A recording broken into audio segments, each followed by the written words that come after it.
There has been a lot going on in the world of airdrops this week, so today I'm going to bring you all of the major updates, including the launch of the Web3 game Pixels, the latest situation with Wormhole, a new testnet opportunity in the Blast ecosystem, and much more. Now if you do enjoy the video, please do drop a like, subscribe to the channel, but let's not waste any more time. Let's get into it. So Monday was a very good start to the week, especially for those who are focused on Web3 gaming. And the reason for this was because of the launch of Pixel. Now Pixel actually launched their token on Binance on Monday, which obviously brought a lot of credibility and attention to the project.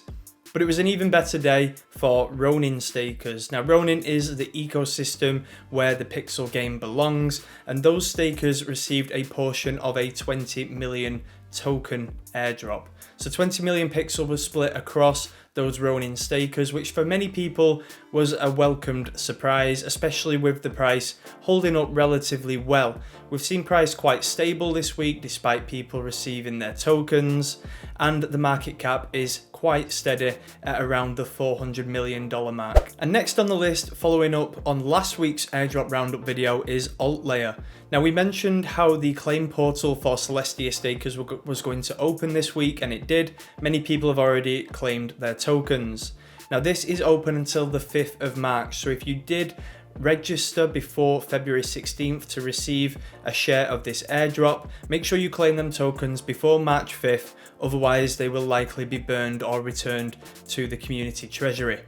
So that's definitely something that you don't want to fade. It wasn't a huge airdrop for many, but at the end of the day, it's still free money. And considering many people have claimed their tokens, the price is actually looking pretty good. It's been a very green week, which maybe caught a lot of people off guard.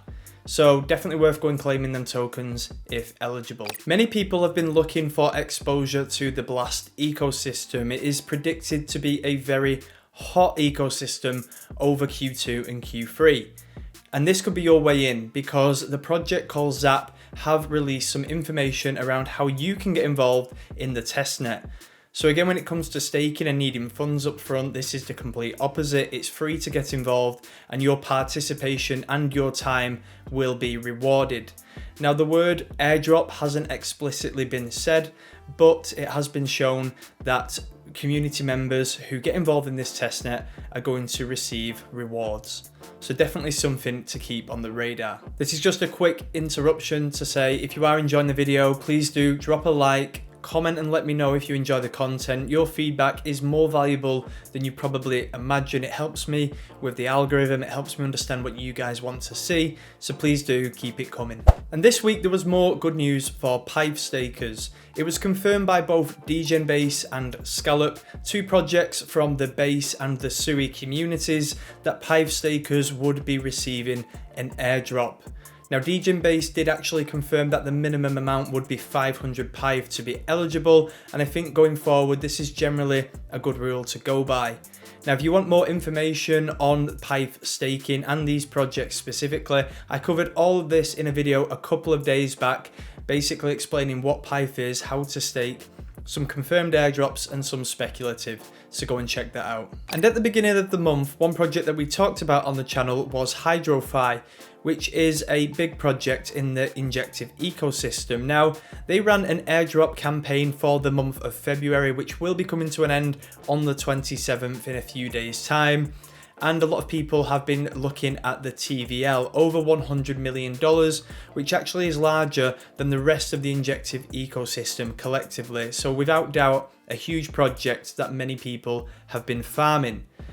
Now, one thing that's interesting is that the HydroFi profile on Twitter tweeted out a cryptic tweet to ask who is ready for the main dish.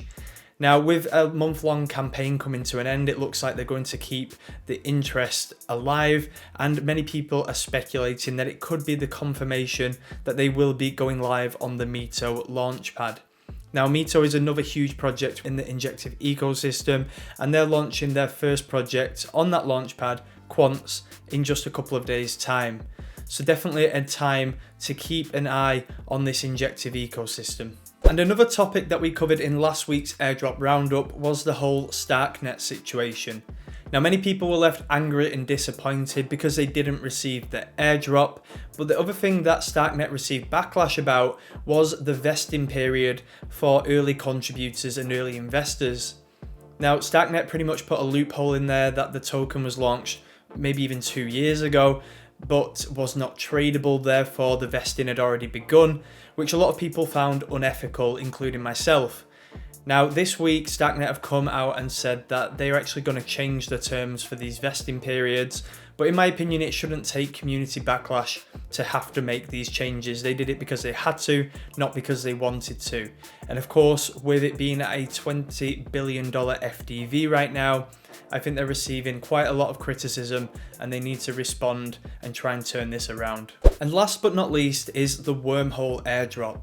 Now, this airdrop has been confirmed by the team. This was a couple of weeks back. However, the eligibility criteria as of the time of recording this video has not been shared. Now, many people speculated that this criteria was going to be released on Wednesday, but many people waited but were disappointed because nothing was shared. So if you do see information about the eligibility criteria or anything like that in a blog post on Twitter, do be careful. It could be a scam to try and get you to click a fake link. So wait for the Wormhole team on the official Twitter page to share this information before you start getting excited and potentially trying to click links. So that is all for today's video. That pretty much rounds up all of the latest airdrops that we have seen this week.